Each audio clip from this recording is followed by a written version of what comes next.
The Color of Law by Richard Rothstein. Picture this. It's the late 1940s. World War II just wrapped up. Millions of soldiers are flooding back home, dreaming of white picket fences. Maybe a little yard where the kids can play. That slice of the American dream everyone keeps talking about. Now meet Vince Merde, Navy veteran, served his country with honor. Works alongside his uncles in a trucking business, delivering building materials. Day after day, he watches these shiny new houses pop up, like mushrooms in Levittown, just outside New York City. Perfect little starter homes, actually affordable, built specifically for families just like his. Here's the kicker. He literally helped build this place, hauling the materials that made it all possible. So naturally, he applies to buy one and gets rejected. Flat out. Why? Was he broke? Nope. Wasn't he a veteran? He absolutely was. Did he have a bad work ethic? Quite the opposite. The reason was devastatingly simple. Vince Merde was black. And the official rules, quietly backed by the very federal government that insured Levittown's loans, essentially said, sorry, no black families allowed. Hold on to that thought for a moment, because what happened to Vince wasn't just one racist builder having a bad day. This wasn't some isolated incident of small-town prejudice. This was part of a massive, calculated, and shockingly legal machine built by our own government at every level, federal, state, local, all working together to draw invisible lines across America, separating black citizens from white ones. Not just at water fountains or on buses, but in the very neighborhoods where they could plant roots, build equity, and give their kids a shot at something better.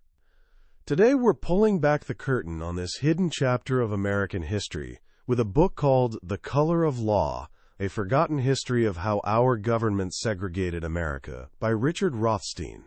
This isn't your typical dusty history textbook. It's a bombshell. Since its release, it's sold hundreds of thousands of copies and completely transformed how we talk about race and housing in this country, forcing us to face truths that somehow never made it into most of our high school history classes.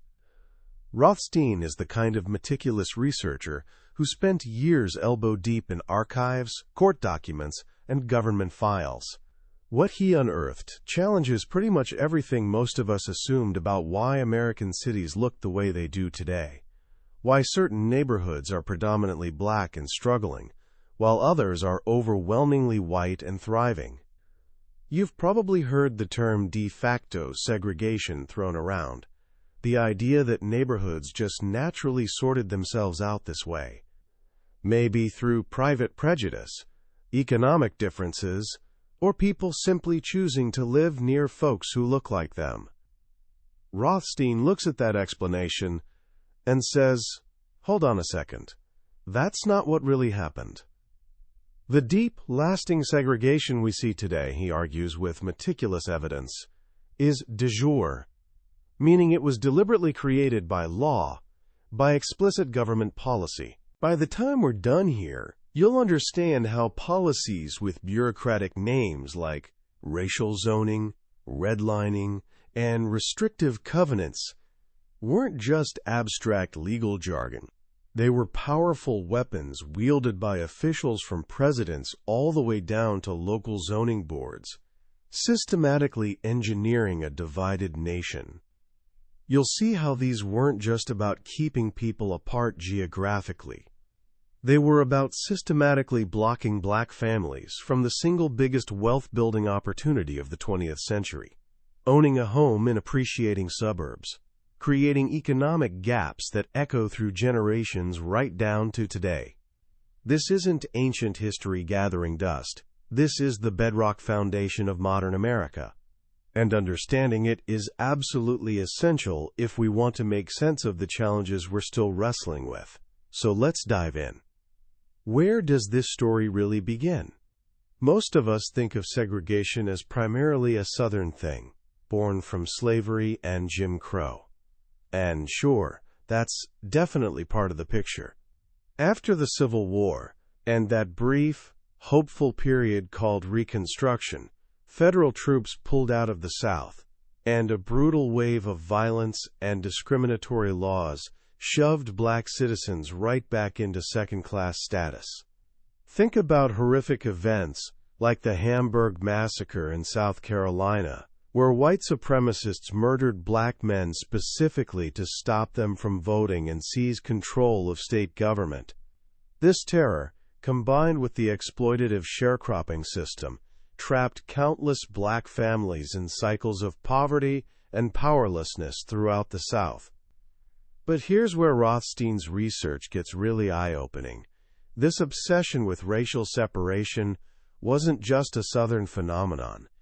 As black families began migrating north and west during what we call the Great Migration, searching for safety and opportunity, fear and prejudice spread right along with them. Towns that had previously had small, peacefully integrated black communities suddenly started pushing them out. Places you'd never expect, like Montana, saw thriving black middle-class neighborhoods systematically dismantled in the early 1900s. Sundown towns popped up across the nation, places where black people literally weren't allowed after dark, with that rule often brutally enforced by police or mob violence. Even the federal government joined in. When President Woodrow Wilson took office in 1912, federal workplaces in Washington, D.C., which had actually made some progress for black civil servants, were deliberately segregated. Separate toilets, separate cafeterias, actual curtains put up between desks. Black supervisors got demoted. And one of the officials helping roll out this policy? A young Franklin Delano Roosevelt, then serving as Assistant Secretary of the Navy. This wasn't Southern exceptionalism anymore. This was becoming a coordinated national project. So how did this translate into housing? In the early 20th century, cities started playing around with something called racial zoning. Baltimore led the charge in 1910, passing a law explicitly banning black people from buying homes on blocks where white people were the majority, and vice versa. Other cities jumped on the bandwagon fast. Atlanta, Louisville, St. Louis, you name it. The goal was crystal clear: lock black populations into specific, designated zones. You might be thinking, wait, wasn't that obviously unconstitutional? And you'd be right. In 1917, the Supreme Court ruled in Buchanan v. Worley that Louisville's racial zoning law was indeed unconstitutional. But here's the twist that Rothstein highlights. The court's reasoning wasn't really about protecting black people's rights. It was about protecting freedom of contract, the principle that property owners should be free to sell to whoever they want. Did cities give up on segregation after Buchanan? Not even close. Rothstein reveals how creative they got. Some, like Atlanta, just straight up ignored the ruling, or claimed their slightly tweaked versions weren't covered. Others tried sneaky workarounds. Richmond, Virginia, banned interracial marriage, and then passed an ordinance saying you couldn't live on a street where you couldn't legally marry most of your neighbors. An obvious end run aimed squarely at black families. These explicit racial zoning laws eventually got struck down repeatedly, but the determination to keep neighborhoods separate never wavered. So officials needed new tools. One that became incredibly powerful was something called economic zoning, or exclusionary zoning. This looked race-neutral on paper. Instead of saying, "No blacks allowed," cities would pass ordinances saying things like, "Only single-family homes permitted here," or "Minimum lot size is 1 acre," or "No apartment buildings in this zone." What was the effect? It effectively priced lower-income families out of these neighborhoods, and a disproportionate number of those families were black. especially after decades of deliberate wage suppression. While some of this was driven by class snobbery, Rothstein digs up clear evidence showing racial intent behind many of these zoning laws. Urban planners like Harland Bartholomew in St. Louis openly stated that zoning's purpose was to prevent colored people from moving into, quote, finer residential districts. His planning maps literally listed the race of building occupants to strategize how to contain black neighborhoods. Areas where black families lived often got zoned for industrial use, allowing polluting factories, liquor stores, and other undesirable businesses right in their backyards, while white neighborhoods got protected as pristine residential zones. This wasn't just St. Louis experimenting. This approach was promoted nationwide, even encouraged by Herbert Hoover's Commerce Department in the 1920s. In 1926, the Supreme Court upheld this kind of economic zoning, basically giving suburbs a green light to keep out less affluent residents, with everyone understanding full well who that often meant. Economic zoning handled one piece of the segregationists' puzzle, keeping poorer black families away from middle-class white areas. But what about middle-class black families? The doctors, lawyers, skilled workers who absolutely could afford homes in those nicer neighborhoods.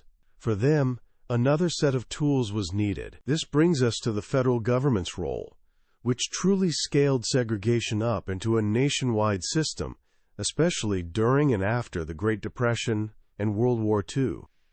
Let's start with public housing. Today, when most people picture public housing, they think of massive, crumbling high-rises filled predominantly with poor minority families. But Rothstein reminds us it didn't start that way. When the federal government first got seriously involved in building housing for civilians through the New Deal's Public Works Administration in the 1930s, the goal was often providing homes for working and middle-class families, mostly white ones, who simply couldn't find decent housing during the shortage. These early projects were sometimes quite nice, actually, low-rise buildings with green spaces. But from day one, segregation was baked into the recipe. The PWA, even under the relatively progressive Harold Ikes, built completely separate projects for black and white families. They adopted something called a neighborhood composition rule, supposedly meaning projects would reflect the racial makeup of surrounding areas. But in practice, this rule often created segregation where neighborhoods had actually been integrated. Take Techwood Homes in Atlanta, the very first PWA project. It was built by bulldozing an integrated low-income neighborhood called The Flats. The shiny new project? Whites only. The displaced black families got forced to cram into other black neighborhoods, making them denser and speeding up their decline into slums. Similar stories played out across the country: St. Louis, Cleveland, Detroit, New York. The government wasn't just following existing patterns. It was actively drawing new racial boundaries. During World War II, the federal government built massive amounts of housing for defense workers under the Lanham Act. This was crucial in cities like Richmond, California, where Frank Stevenson ended up. Tens of thousands of workers, black and white, poured in for shipyard jobs. How did the government house them? In explicitly segregated projects, temporary, shoddily built housing near the industrial zones for black workers, sturdier, permanent housing further inland for white workers. This wartime decision established segregated living patterns in Richmond that you can still see today. After the war, the housing shortage reached crisis levels, especially for returning veterans. President Truman pushed for the Housing Act of 1949 to build more public housing. Conservatives tried to kill the bill by adding an amendment banning segregation in the new projects, knowing Southern Democrats would then vote against it. Liberal politicians like Hubert Humphrey and Paul Douglas faced an agonizing choice: segregated housing or no housing at all. They chose segregated housing, arguing it was better for black families to get some housing, even if separate. The anti-segregation amendment failed. This decision paved the way for those massive, often high-rise, segregated projects built in the 1950s and 60s. Places like Robert Taylor Homes in Cabrini Green in Chicago, or Pruitt-Ego in St. Louis, which became warehouses for the poor after eligibility rules got tightened, forcing out working and middle-class families, and ensuring these projects became racially and economically isolated. While public housing was being used to concentrate black families in urban areas, another set of federal policies was simultaneously engineering the creation of white suburbs. This is where the Federal Housing Administration and the Veterans Administration come in, and their role, as Rothstein lays out in devastating detail, was absolutely massive. Before the New Deal, buying a home was brutally difficult for most working families. Mortgages typically required huge down payments like 50% and had short terms of 5 to 7 years, making homeownership a distant dream for most people. The FHA, created in 1934, revolutionized this by ensuring long-term, low-down payment mortgages issued by private banks. The VA did something similar for veterans after World War II, often requiring no down payment at all. These programs unleashed the massive suburban boom that transformed America. But here's the absolutely devastating catch. The FHA explicitly refused to insure mortgages for black buyers, or even for white buyers in neighborhoods deemed at risk of becoming integrated. The FHA created color-coded maps of cities across the country, the infamous redlining maps, building on earlier maps from the Homeowners Loan Corporation. Green meant safe for investment. Red meant hazardous. What guaranteed a red rating? The presence of African Americans, regardless of how nice the neighborhood was or how much money residents earned. The FHA's official underwriting manual, distributed to appraisers nationwide, spelled out the racial policy in shockingly blunt terms. It stated that inharmonious racial groups were an adverse influence. It recommended prohibition of the occupancy of properties except by the race for which they are intended. It even warned against insuring mortgages in neighborhoods where children might have to attend school with an incompatible racial element. The FHA explicitly favored segregated neighborhoods, sometimes even suggesting highways as good physical barriers to prevent racial mixing. This wasn't just about individual home loans. The FHA's biggest impact came from financing entire subdivisions, massive developments like Levittown, on the explicit condition that homes be sold only to white buyers. William Levitt, the builder of Levittown, admitted he couldn't have built it without FHA and VA backing.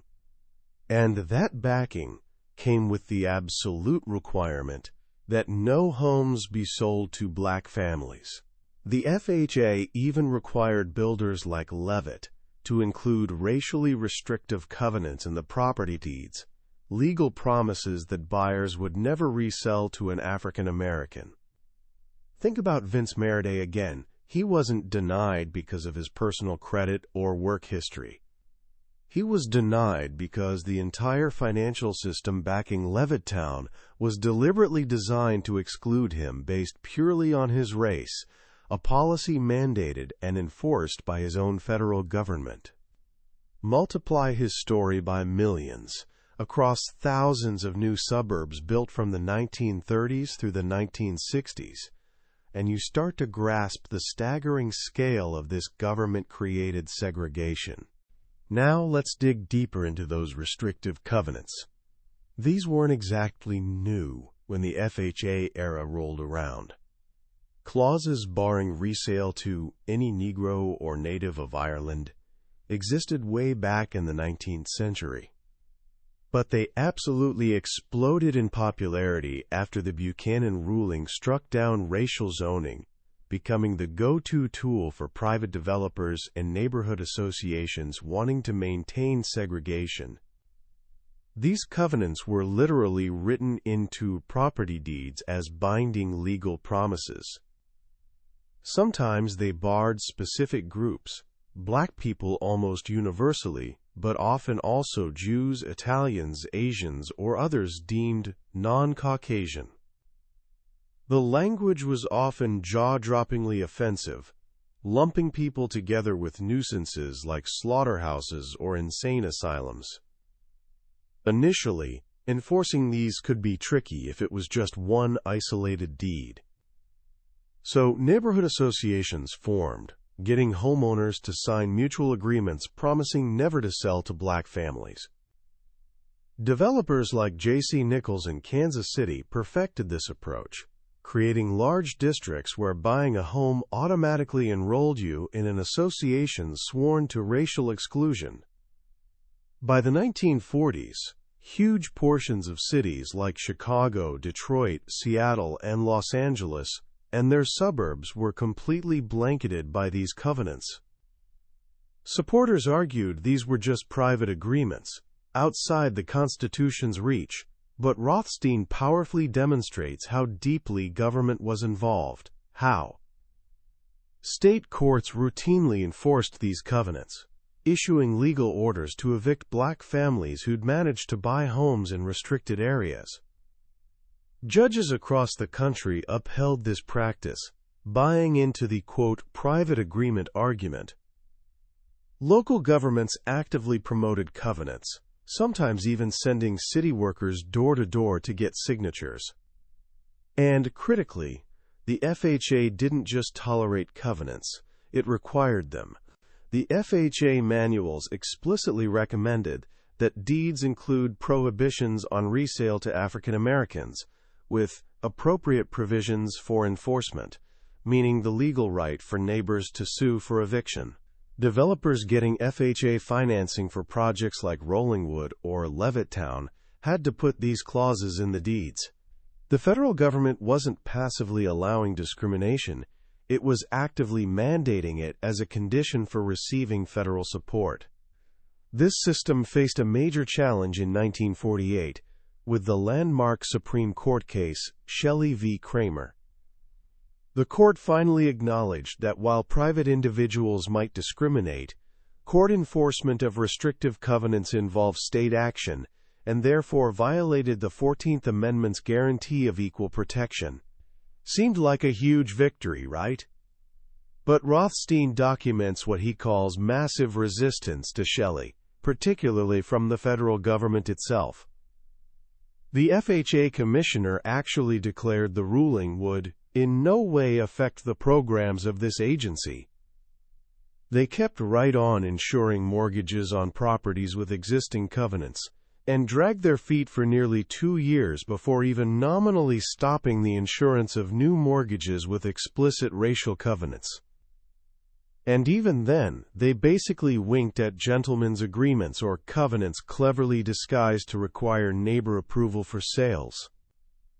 The FHA continued financing openly discriminatory developers like Levitt well into the 1950s, only truly stopping when President Kennedy issued an executive order in 1962.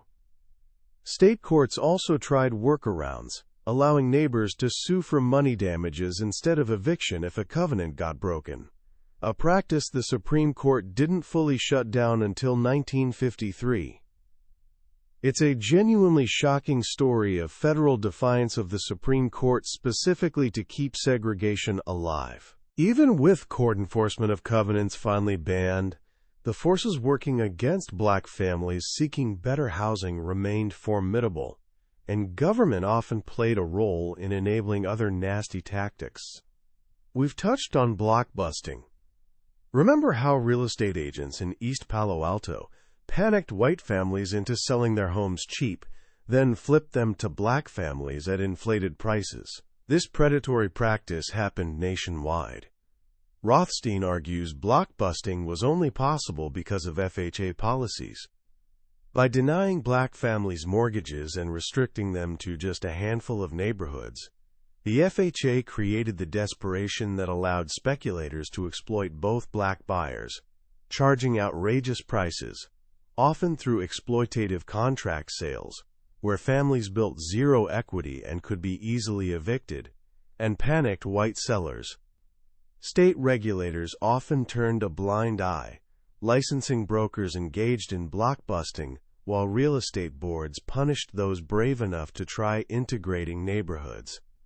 The resulting neighborhood deterioration, caused by overcrowding and families struggling under predatory contracts, then became proof for the FHA that integration lowered property values.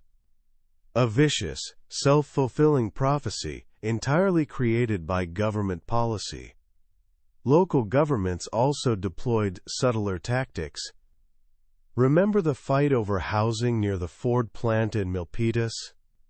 Officials tried denying sewer access, rezoning land from residential to industrial, jacking up minimum lot sizes to make housing unaffordable, and supporting bogus nuisance lawsuits, all to block integrated projects. Similar battles played out elsewhere. A town outside Philadelphia threw up bureaucratic roadblocks and made spurious claims about private roads to stop an integrated development. Deerfield, Illinois, condemned land for a park immediately after discovering a developer planned to sell some homes to black families. This tactic, seizing land for supposed public use, became a common strategy to block black residents, because courts were reluctant to question the motive if the stated purpose seemed legitimate, like building a park. The Blackjack case near St. Louis, where a newly incorporated town immediately passed exclusionary zoning to block moderate-income integrated housing, showed just how far communities would go. Sometimes the goal wasn't keeping black people out of suburbs, but clearing them away from downtown business districts to make white commuters and shoppers more comfortable. This often happened through slum clearance, using federal urban renewal funds or highway construction. Rothstein documents how federal and state highway planners deliberately routed urban interstates straight through thriving black neighborhoods, destroying homes and businesses, and pushing residents deeper into isolated areas. Planners openly talked about using highways to eliminate blighted areas, or even the local, and I'm quoting their language here, colored sections. Miami's I-95 devastated a black community of 40,000 people. Los Angeles routed the Santa Monica Freeway directly through Sugar Hill, the city's most prosperous black middle-class neighborhood, after other efforts to push them out had failed. And adequate relocation assistance? Rarely provided. Even school placement became a sneaky tool of residential segregation, particularly in the South before Brown v. Board of Education. Cities like Austin, Texas, couldn't legally zone by race after Buchanan, so their master plan called for placing all schools and public services for black residents in one designated East Side area, creating an incentive for black families living elsewhere in the city to move there if they wanted their children educated. It worked. Integrated neighborhoods saw their black populations vanish. Raleigh, Atlanta, and Houston used similar tactics, strategically closing schools in one area and building new ones in another to deliberately engineer racial separation in housing patterns. Finally, and perhaps most disturbingly, Rothstein details the role of state-sanctioned violence. When black families did manage to buy or rent homes in white neighborhoods, they often faced absolutely horrific intimidation, cross-burnings, rocks through windows, vandalism, arson, bombings, and threatening mobs. The stories are genuinely harrowing. The Gary family in Rollingwood, California, needing protection from the NAACP because police refused to intervene. The Myers family in Levittown, Pennsylvania, enduring months of constant harassment while police stood by watching, joked with the mob, or even punished officers who tried to help. The Wade family in Shively, Kentucky, whose house was literally dynamited after police offered minimal protection, with the white activists who'd helped them buy the house being prosecuted for sedition while the actual bombers walked free. This wasn't just isolated incidents or a few rogue officers. Rothstein argues this was systematic and nationwide. Police departments frequently refused to make arrests. Prosecutors declined to bring charges. Juries refused to convict. The message sent was crystal clear.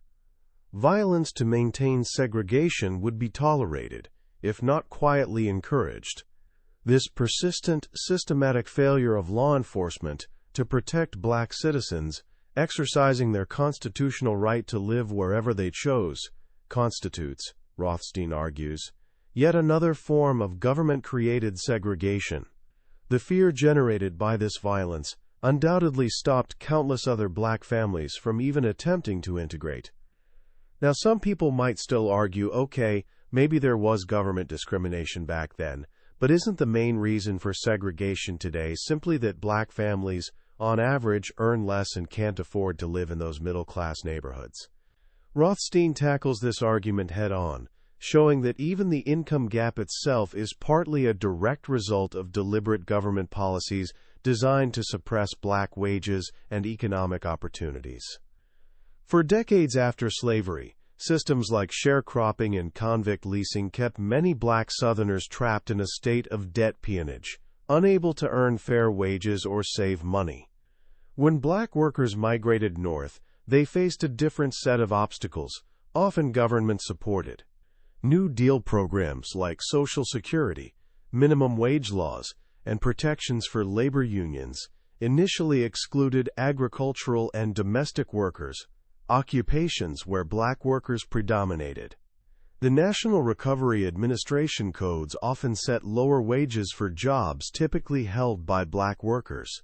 The Civilian Conservation Corps often restricted black enrollees to menial jobs. Critically, the National Labor Relations Act allowed the government to officially certify unions that explicitly excluded black members or shoved them into segregated, powerless auxiliary locals.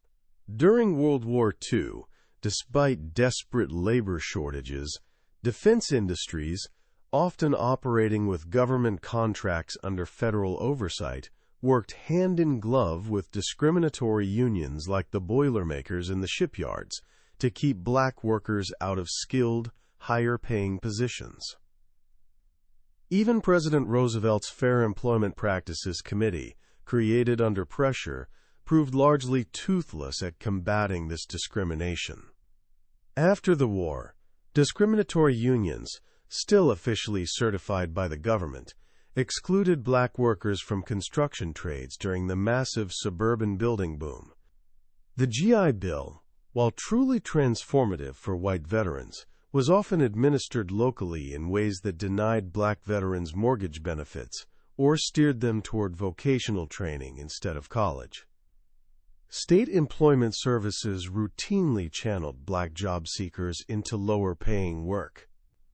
Rothstein also points to discriminatory property tax assessments in some cities, where homes in black neighborhoods were assessed at a higher percentage of their market value than comparable homes in white neighborhoods, effectively forcing black homeowners to pay higher taxes and leaving them with less money in their pockets.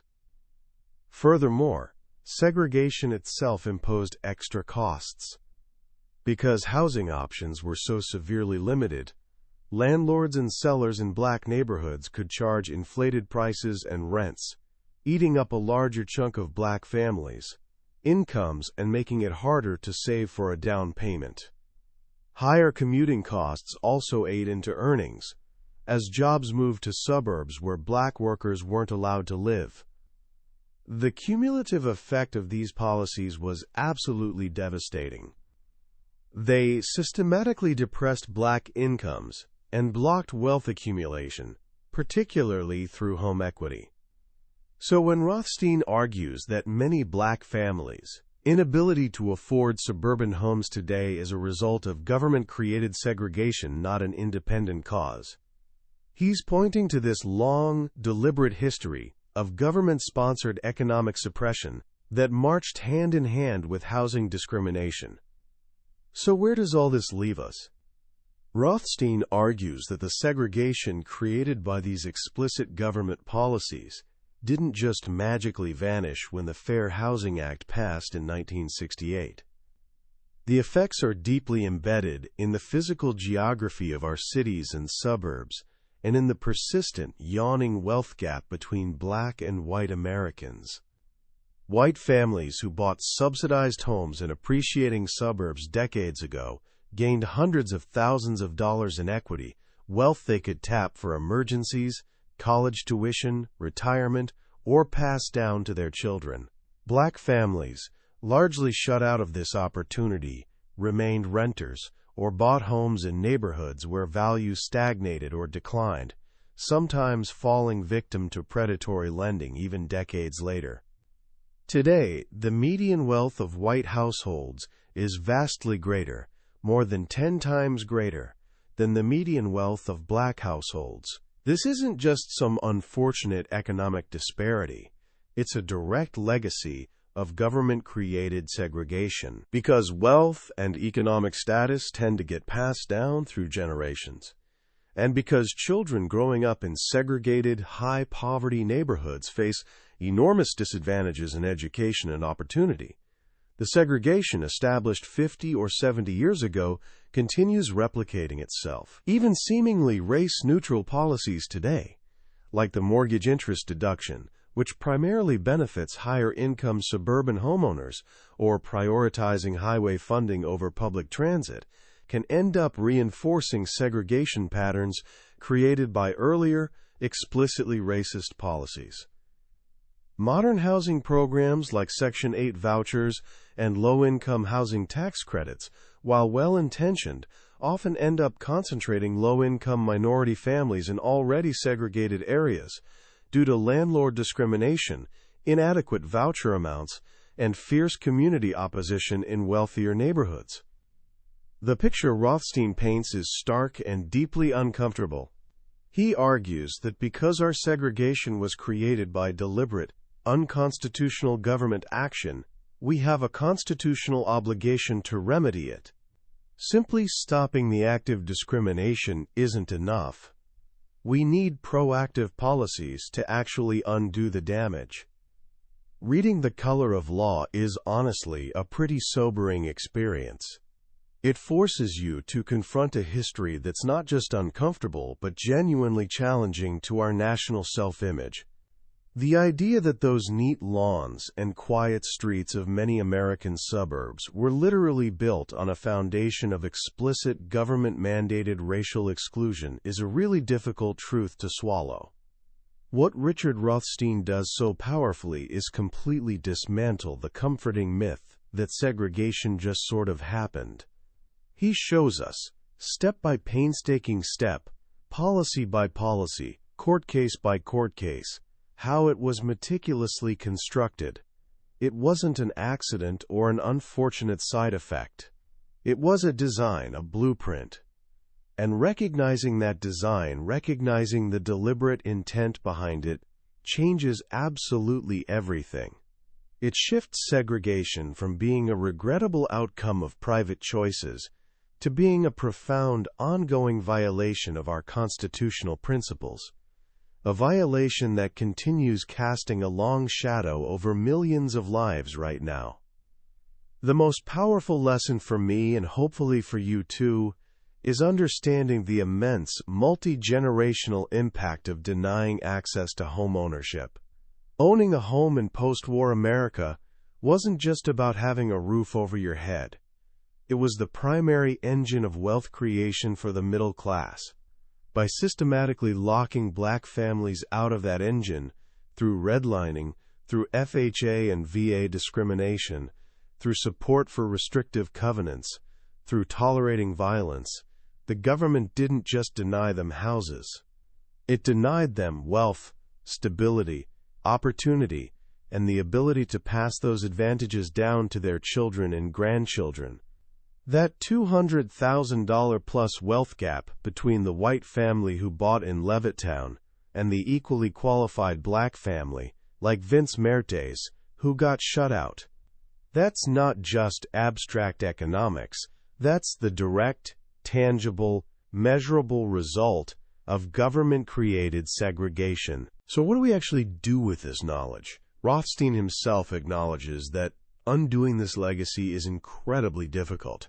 We can't turn back the clock. But acknowledging the truth, really facing it head-on, is the absolutely essential first step. We can't keep pretending this was all just private prejudice or impersonal economic forces beyond anyone's control. It was us, acting through our government, deliberately creating this reality. What can you do right now, today? First, simply learn this history. Talk about it with friends and family. Share what you've learned. Challenge the myth of de facto segregation whenever you hear it. Understanding the how and why is crucial for any meaningful change. Second, pay attention to local housing policies in your own community. Are there zoning laws making it nearly impossible to build affordable apartments? Can landlords refuse tenants just because they use a housing voucher? These seemingly small local rules often perpetuate the segregation patterns established long ago. Supporting efforts for more inclusive housing policies in your own backyard actually matters. Third, recognize that overcoming segregation requires conscious effort and sometimes genuine sacrifice. It means genuinely welcoming neighbors who might look different or come from different backgrounds, and actively working against the subtle, and sometimes not so subtle, forms of prejudice that still linger. The color of law doesn't offer easy, feel-good answers, because, honestly, there aren't any. But it provides the essential, undeniable foundation of historical truth that any real solutions must be built on. It calls on us to recognize our collective responsibility for the segregated landscape we inherited, and to finally begin the difficult, absolutely necessary work of building a more just and integrated future. That was our deep dive into the core ideas of The Color of Law by Richard Rothstein. We've covered a ton of ground today, exploring the calculated ways our government intentionally created the segregated neighborhoods we see across America, but truly grasping the weight of this history, the individual stories, the mountains of detailed evidence that comes from spending real time with the book itself. This summary is like glancing at a map, but reading the book is actually taking the journey. If the story we've uncovered today has sparked something in you, if you feel that pull to understand this crucial piece of American history more deeply, I genuinely encourage you to pick up a copy of The Color of Law. It's not just informative. It's a book that can fundamentally shift your entire perspective on the country we live in and the challenges we still need to overcome. You can find a link to the book in the description below. Also, if this exploration into the color of law gave you new insights or a fresh perspective, please show your support by hitting that like button and subscribing to our channel. We journey through impactful books like this regularly, uncovering wisdom from the billionaire's bookshelf, and we genuinely love for you to join our community of curious minds. Let's keep learning and growing together on this path.